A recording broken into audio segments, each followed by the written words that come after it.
Hello বন্ধুরা, কেমন আছো তোমরা সবাই? আশা করি খুব ভালো আছো। আমি এই অরেঞ্জ কালারের হাইব্রিড জবা গাছটা নিয়ে এসেছিলাম দোকান থেকে কিনে। তো এই জবা ফুলের গাছটা খুব সুন্দর আর হেলদি ভাবে রয়েছে, তোমরা দেখতেই পাচ্ছ। আর এগুলোর মধ্যে অনেক কুড়ি ধরে রয়েছে এইটুখানি গাছে। এই গাছটা লাগানোর জন্য আমি একটা ছোট টব নিয়ে নিয়েছি, যার মধ্যে আমি এমনি নর্মাল মাটি আর ভার্মি কম্পোস্ট নিয়েছি।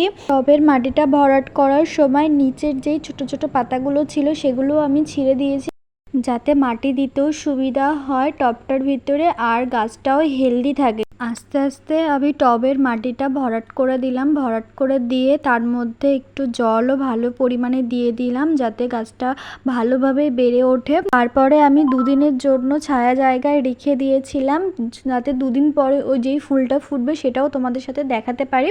আর দুদিন পরে যেই ফুলটা ফুটেছে সেটাও এই ভিডিওর মধ্যেই আমি তোমাদেরকে দেখিয়ে দিচ্ছি। খুব সুন্দর ফুলের কালারটা রয়েছে। আর এরই সেম একটা ভ্যারাইটি আমার কাছে রয়েছে পিঙ্ক কালারের, যেটার ভিডিও আমি তোমাদেরকে লাস্টে দেখিয়ে দেবো। সেটাও খুব সুন্দর ফুল ফোটে, যেটা আমি আগের বছর নিয়েছিলাম এই গরমের সিজনে। এই বছর ওটাতে অনেক সুন্দর ফুল ফুটেছে, প্রত্যেক দিনই একটা দুটো করে ফুল ফোটে, খুবই সুন্দর লাগে, যেটা আমি তোমাদেরকে লাস্টে দেখাবো।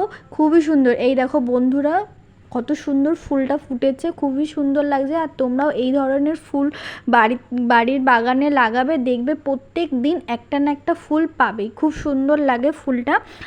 আর ভিডিওটা দেখার শেষে একটাই কথা বলবো, প্লিজ একটা লাইক একটা কমেন্ট করে যেও। আমাদের ভিডিওটা ভালো লাগলে অবশ্যই আমাকে সাপোর্ট করো। আজকের মতন এইটুখানি থাক, আবার দেখা হচ্ছে নেক্সট ভিডিওতে। Tata, bye bye.